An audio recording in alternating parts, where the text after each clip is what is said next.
Why, hello. Well, why should I say good evening? Because it's currently about 7:30 at night, and I'm using a torch to try and keep the lighting on the camera so you can actually see me and my surroundings. So I just had a very random motivation to start doing something. Just a quick little bit you can see. Oh, look, I've started doing the handrails on the deck. That's another video though, but what I'm actually doing tonight, and yes, I'm aware I'm a bit of a fucking weirdo doing this 7:30 at night, but I just got a spur of the moment, motivation, and then I've got some energy, surprisingly, so I thought, why not? I live in the country, I don't have to worry about noise, and it's not like what I'm doing is making noise anyway. So, I kind of wish I did a bit of it before, because I sort of just started doing it, and it wasn't until I got about, I don't know, 3/4 way through that I realised, hey, this might make a good video. Just went to turn the torch off now, because I got light. Well, kind of got light. Basically, I don't know if you've looked back on any of my older videos, my little welding shed. I've got the bench when I was making all the brackets for the Hilux and various projects. Really just my little workshop, basically. I do all kinds of shit here, but it's a pretty rough and ready if you've ever seen it properly. Like, I've literally thrown it together with pieces of scrap. It doesn't really handle the rain too well. It leaks and dribbles and makes pools of water everywhere, so you kind of can't work here in the rain. So my aim is to fix that whilst overhauling it and making it a bit more useful by putting functional storage spaces so I can organise my stuff a bit better, because that's another thing I'm having an issue with, is I'm always forever searching for tools or bits and pieces because I have no organisation, because I'm an unorganised person, but I'm going to give her a red hot crack.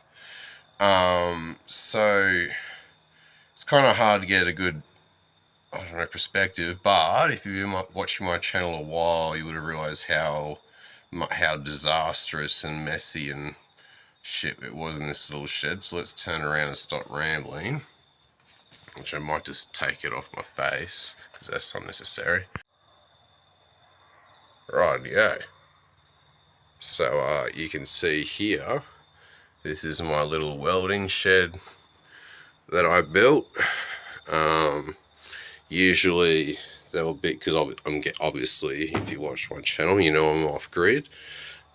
So basically the only thing I don't run off my solar system is my MIG welder. So I have I have a big generator that sits there, and then I have my big, let's see if we can put the torch on this, eh?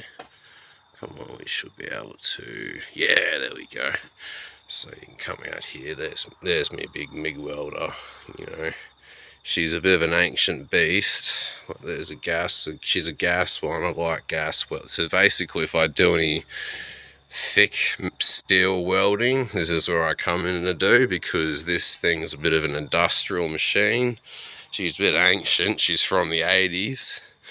But fuck me, it does the job well, and I've even taken it to a shop and they told me don't get rid of it because they don't make them like this anymore. But it's a very good welder. Never had any issues with it, to be honest. The only time I've had an issue was the very first time I bought it. And what happened? Oh, that's right, I just needed a new wire feeder. It just wouldn't feed the wire through, so they fixed that. Gave it a good look over. Told me it was a fucking ripper of a thing and to never hang on to it because you never get something as good as this again. But yeah, that's it there, the old, what's it called? I should know, shouldn't I? CIG Transmig 195. I'm sure they make bigger ones, but god damn, this thing's welded some thick steel absolutely beautifully.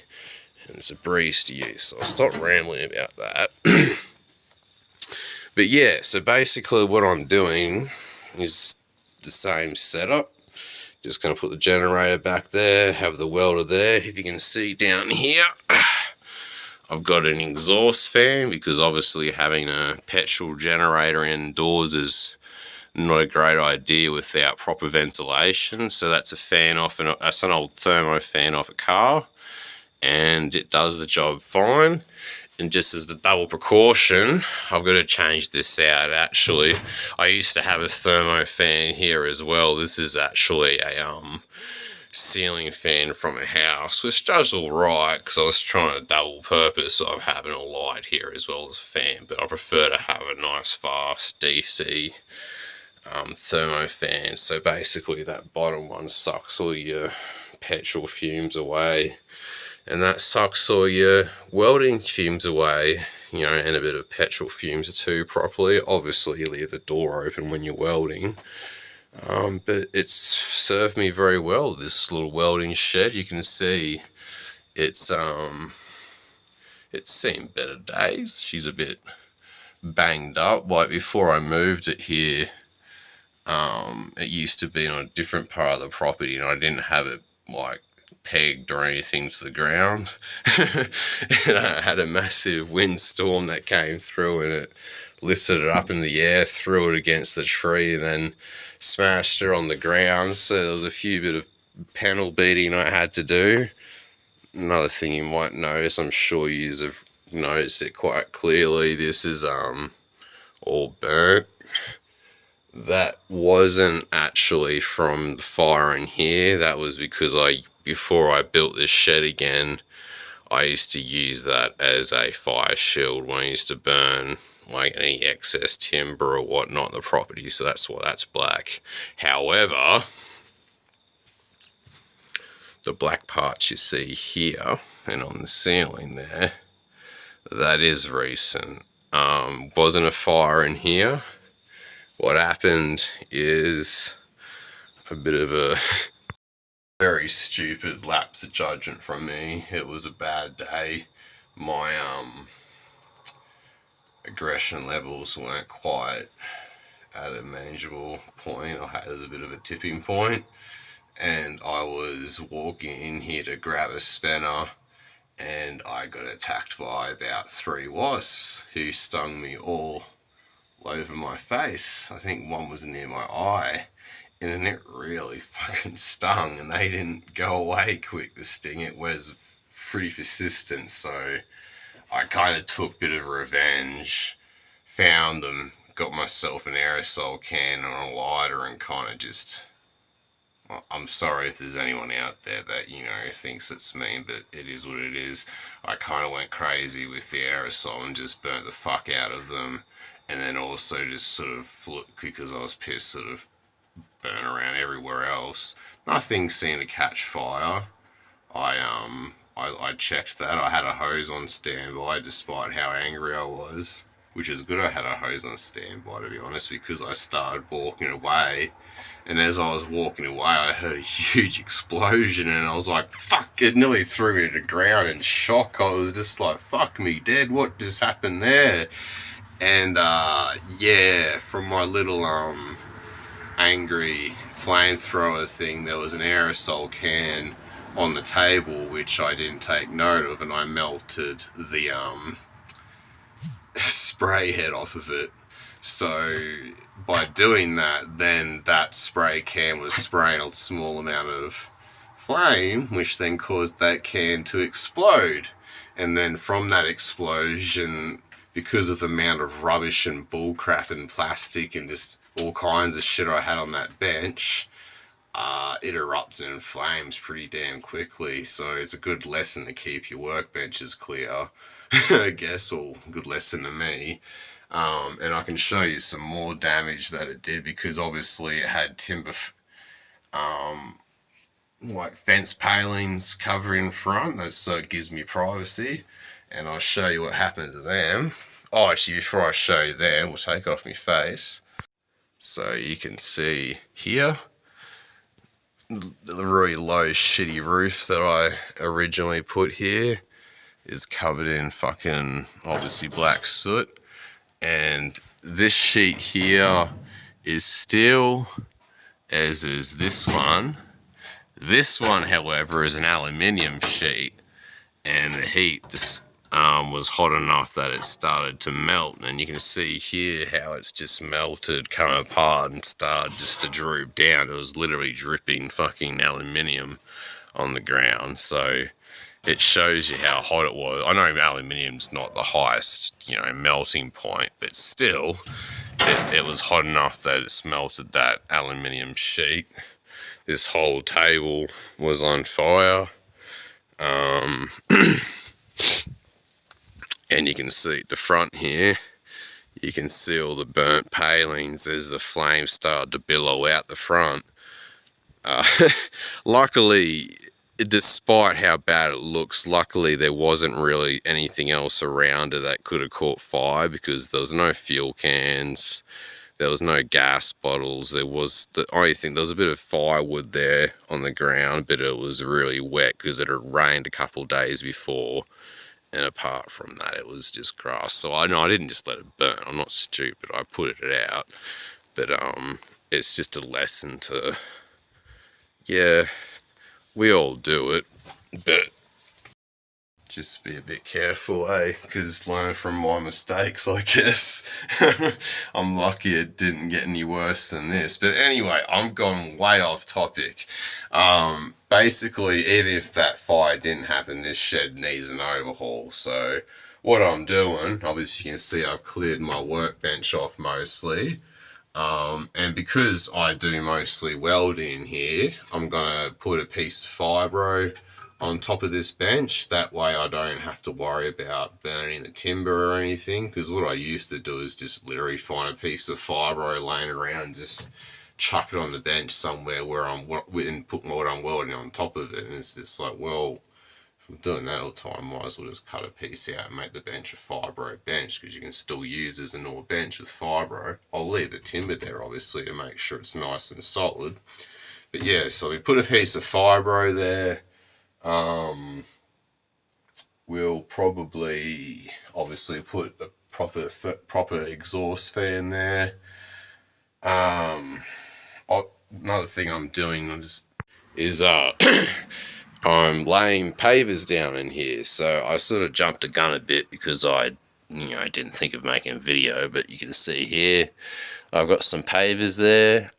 Basically just to give me something solid to stand on, and also, it was dirt to begin with because, well, I had no money and I was just like, whatever, it's functional.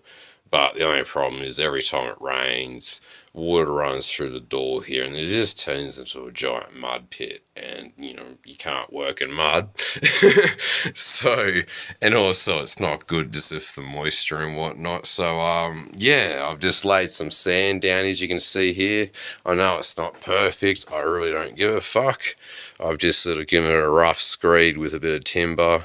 I don't care if there's the odd paver that's a bit fucky out of time, but it's, as long as it's solid, I'm happy. It's just a little welding shed.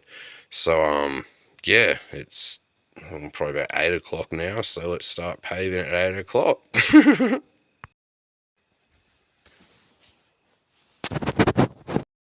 Just a little hot tip I thought I'd tell you. You probably already know, some people know, some won't, so I'll just sort of show you. When you're laying pavers, laying pavers, you can see I've got this much done. I can't focus, you damn thing. I've got a new phone again and I'm still getting around how to use it. But anyway, so get yourself a rubber mallet. Try and find one that's white, because sometimes the black will rub off. Not that that's the end of the world, you just gurney it off. But yeah, get a rubber mallet, and then we'll get a paver. Where's the... Come on. There we go. So I got me pavers here, so I'll grab a paver. Hello, Mr. Rocket Man. He's always chilling with me. He's a good boy. So,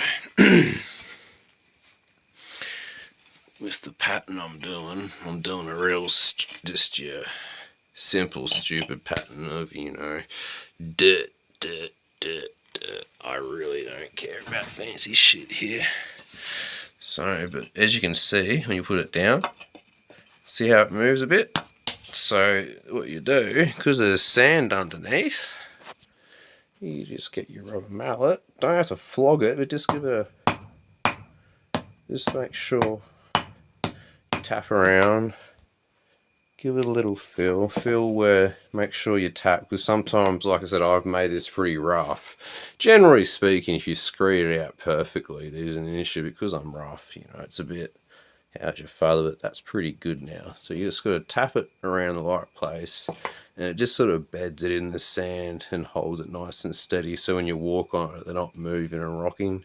Obviously, once I've done, I've got to put a bunch of sand on top, sweep it to fill in all these cracks. And I think just because of how the spacing's worked out, I've got this edge here, and I've got the same thing here. Now, I could cut pavers to go on there, but honestly, I think a better idea is just to put mortar down there. So I'm just going to mix up a bunch of mortar. You could put concrete, but I reckon mortar's better.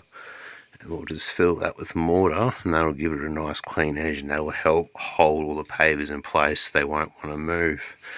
But yeah, this little tip from me, as you can see, I've gotten this far with it. It's come along quite nicely, actually. I'm quite happy with it. I'm even half considering maybe, like, I haven't got enough paver because I just picked these up for free, but they're always coming up for free. I might even pave out here and pave the whole workshop. You never know. So, yeah, anyway, I'll keep plotting her along, I guess. See you again in a bit. Bloody beautiful. Not me, I'm talking about the pavers. That looks pretty damn schmick, I think. So that's it all paved. Like you can see, the border still contemplating. Oh, I'm not contemplating. I'm gonna, wait a minute, let's get the slide on again. Not contemplating. I'm gonna do it the lazy way and put, yeah, mortar all the way around this edge to fill that gap and bed them in, and then just sweep the old sand between the cracks. But still, we've got ourselves a floor in my little welding shed. Next step I've got to do is cut myself a piece of fibro to stick on here so we don't go burning timber when we weld. Yeah, coming along quite nice. Coming along quite nice indeed. I'll probably redo these shelves, because as you can see, I kind of just, well, I won't redo them. I'll just put some extra braces to stop the fucking sag you can see in them. Or I'll just leave them because it's been like, I don't know, 2 or 3 years and they haven't collapsed yet, so maybe we'll just leave them. But yeah, so I can't, unfortunately, focus, you can't. I can't, unfortunately, start paving out here because I've got no sand left. I've got pavers, but something I can do is, fucking watch where you step, Kai. What I can do is sort through all this crap here and actually start putting it in places where it can be organised and belong. And I might even do a bit of cleaning up out here, or I might just start doing that and call it quits for the night and chill, because it is about, let's see what time it is. I don't know, it's probably like 9:30, 10. So really kind of pushing it a bit for time. I might start back in the morning, but I feel accomplished just getting that floor paved. I'm quite happy with that. Gives me something nice to walk on, makes it easier and better for the equipment to sit on, and it just looks better, you know. It just looks a bit more fucking legit, you know, for a crappy old shed I picked up and it's been bent and just ripped apart and put back together again. And a fucking blooming workbench I threw together with scrap, you know. It's just not a bad little welding shed. I've even got me, well, obviously these aren't really connected anymore since the fire, but you know, you had a little proper bloody electrical box here, so it'll be, well, you know what, I say it'll be back to its former glory. It'll actually be back to a lot better than what it was before, because this was thrown together and was a piece of shit before, so it'll actually be quite a good workshop once it's done and mostly done. Just got to tidy a few things up, replace a couple roof sheets. Well, no, I'm not replacing the roof sheets. I'll probably just continue the solar roof across to keep it all even, and yeah, you'll see in the future, near future or far future or whatever. I don't really plan what I do. If I do plan it, it don't happen, so I just go off the flow. So I'll see what I'm doing next time and try and film it for you. Have a good night, guys. Bye.